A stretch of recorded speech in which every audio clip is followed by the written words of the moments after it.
The Sonic in Fortnite is just Metal Sonic. What?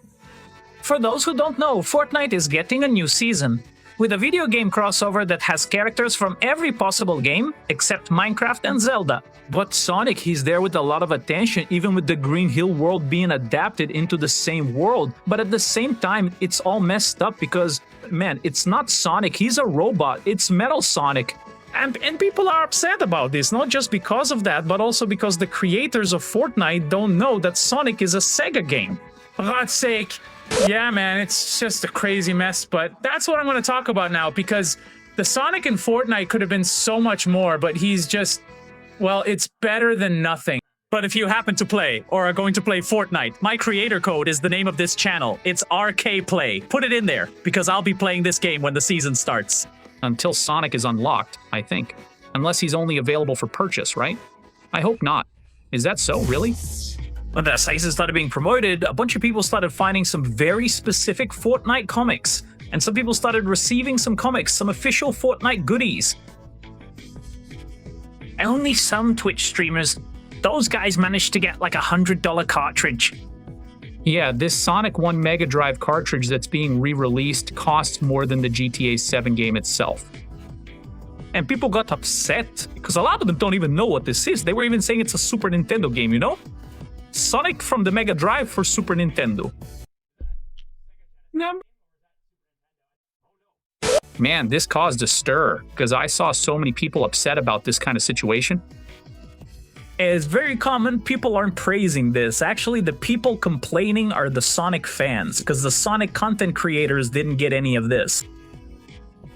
And it kind of makes sense, because there's no connection between one company and the other, but we're seeing, for example, the Fortnite crowd getting this kit. The cool thing is that the kit really focuses on Sonic, so he's the main highlight. I imagine he's the top reward in this season's Battle Pass, which is really good. But they were also getting, man, some very specific comics that explain why Sonic is in Fortnite. And I'll talk about that here in a minute.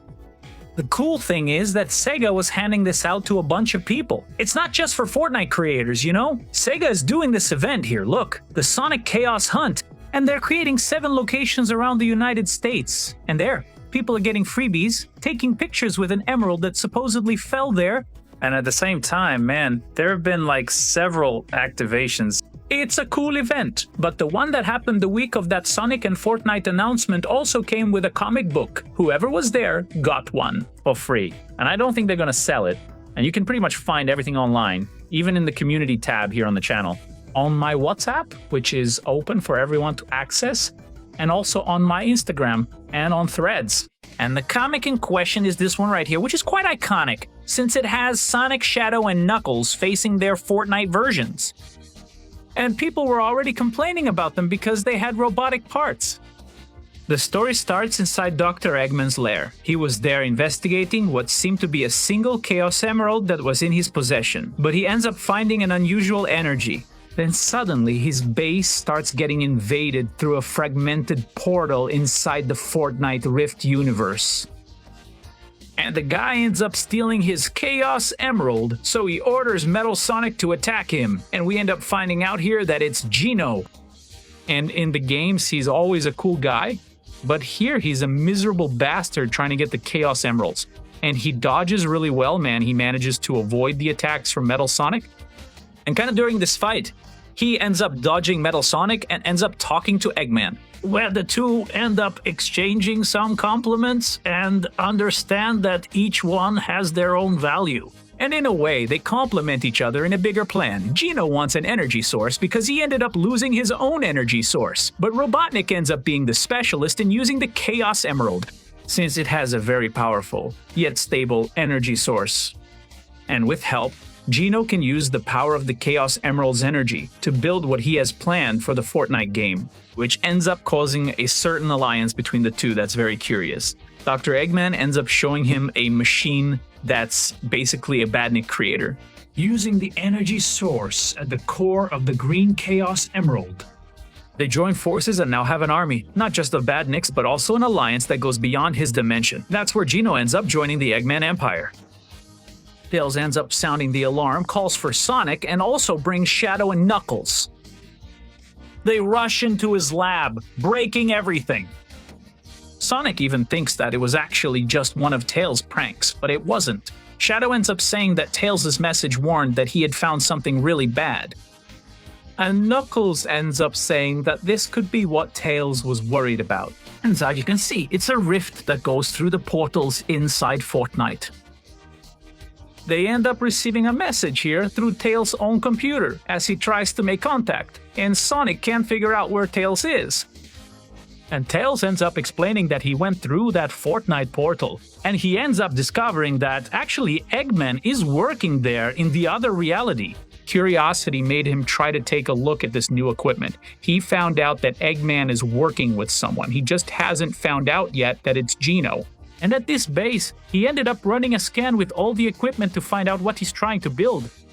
But he found out that he's working with a Chaos Emerald, and that way he already understands that the three of them need to find a way to stop the attack that Robotnik is planning. So, seeing that dangerous situation, Sonic even offers to go in and cross that Fortnite portal, but he's stopped because that portal was made by Robotnik and by that collaborator Geno, so he doesn't know where he could end up.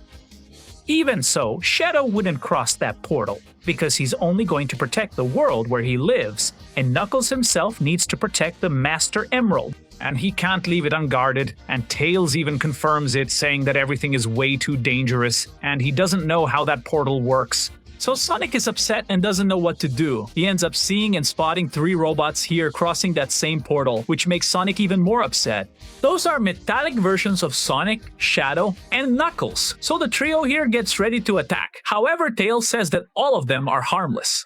Tails found them inside Eggman's files and arsenal, and he helped reprogram each of them to turn them into more allied robots. And they simply won't attack anyone, especially because they can't recognize their targets, even knowing it was Team Sonic. And Sonic needs to do something to activate the robots. They just need to touch them, so they can transfer all their biological data, so that each one acts with their own personality. A simple process that actually activates each of the robots. And even Knuckles finds it strange, right? Because everyone is tall and skinny. He even thinks the little robot is weak. Then the other robot ends up hearing Knuckles himself, and he's gonna show that he's strong too, and the two of them start to fight, which leads to a brawl. And Knuckles ends up getting beaten and taking a punch to the face. But when Knuckles gets up to fight back, both Sonic and the robot Sonic get up as well. Man, literally both of them acted the same way, with both Sonics noticing each other. And of course here, Sonic and Robot Sonic literally understand that they both like the same things. They even order chili dogs here, with Knuckles and Shadow well acting and agreeing with each other.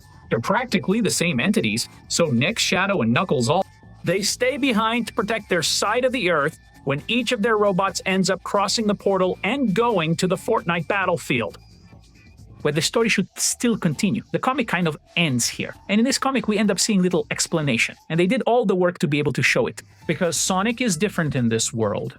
Knowing that there are other collaborations, like Digital Circus, they just stretched the characters and said that's it. But here they gave a reason. So here's the question. Why are people complaining about this? The Fortnite event. It's going to bring a crossover with a bunch of people. And Sonic is the main character here. Grand Hill is going to have Sonic's running mechanics. People are already making fun of it, saying it's a Naruto run. Seriously, Sonic running with his arms back is way older than Naruto itself, but people are saying that. Besides that, it looks like there's going to be the spin dash attack from Sonic himself, which shows up here in the trailer. And of course, those elemental partners that work kind of like a backpack. Tails' partner will give you a magnet so you can fly around with him. And this is going to be a pretty interesting skill, since it's collectible within the game itself, and it probably won't be the only one. There will be more. Sonic will have the whole Green Hill setting. But at the same time, we have the super transformation here, which is only for Sonic and Shadow, and people were kind of upset about that because, at least within the game's graphics, it looks better. Sonic's hair is spiked up. Shadow looks more consistent. He's a lighter shade of yellow, even though he should be a bit more white. Still, I think it's fine. I think people are just being negative, especially those who got the freebie. But when they release a promotional video to talk about each of the games, man, you can see the references here. Like the Fortnite title is clearly the Sonic title here, just with the piñata. And then, when you have the character selection, with most of them unlockable, you'll see that they make connections to other games, like Jones Falling here, for example. From the bus, right? with the game glitching because of the chaos caused by Geno, and he ends up entering other games, like a more generic game, kind of like Zelda, or I don't know, an RPG like Chrono Trigger, another style, Wild Arms, which is a shooting game, really old, kart game, and this here was supposed to be a reference to Mario Kart, but they cut it from the game because Nintendo doesn't allow that. Then the Sonic world, they use Sonic 2, which is one of the best-selling Sonic games of all time, and the Minecraft world because Mojang didn't allow the Minecraft crew to be in the Fortnite game. And Street Fighter, which has more of a Mortal Kombat vibe, even with a Finnish Ren. Wow, that's brutal. Like, all the skins pretty much have that. They're counterparts from the games they were inspired by. And we know there are characters who didn't want to be here, like the Mario Kart crew, Call of Duty, or even Zelda. Sorry, but Link isn't going to be here. It's cool that Bastion is, though. I saw some people saying that his skin is named URL. Well, Link and URL. That's a combination that's supposed to be pretty straightforward, right? Even though the concept of Link wasn't exactly about the internet. But it's okay. Now, I actually felt sorry for the people who were getting the kit and were being criticized for it. And man, this is messed up. I know that the cartridge they're giving these people is relatively rare, okay? It's a cartridge that costs $100 abroad. It's more expensive than the premium version of GTA 6. And there are two versions for Sonic 1 and Sonic 2. Sonic 3, we know there are copyright issues to re-release it, even for Sonic Origins. There's Sonic 3 without the music, and SEGA won't mess with the original ROM to add lost music. They probably don't even have those files anymore. But people are getting upset just because of this clip here. The guy just said that Sonic 1 from the Mega Drive was released by Sega Genesis for the Super Nintendo, man. I don't know, Sonic has spent more time as a game for all consoles than as a SEGA exclusive, you know? On SEGA consoles, yeah. For example, the Dreamcast died 25 years ago, and it was Sega's last video game console. People are getting to know Fortnite now. It's a younger crowd. And like, they have no idea that Sega used to make a lot of video game consoles. And I think that's totally normal nowadays for people to associate Sonic with Nintendo, for example. Because they were games. Like Mario and Sonic at the Olympic Games, where they were together, which was exclusive to Nintendo. And Sonic was in the Smash Bros. Game, man, which was because of that. There's no other game that respects Sonic better than Smash. So that's it. That's the Sonic from Fortnite. I think that, like any Fortnite event, more updates should be released throughout the season, right? And then comes the question, they're saying that Metal Sonic will also show up. And Tails too, but we don't know how that's going to be. I'll keep you guys updated when this comes out. Remember, my creator code is the name of the channel. It's RKPlay. Enter there when you're going to buy any skin because that helps me out. Then who knows, maybe I'll be able to buy those super rare Sonic 1 and 2 cartridges. Then I'll show them to you guys. Then I'll be the only Brazilian who isn't. A Fortnite pro player who has the tape because, man, this cartridge is hard to bring to Brazil. Dude, it's tough. Thank you so much. Thanks. I'm out. See you in the next video.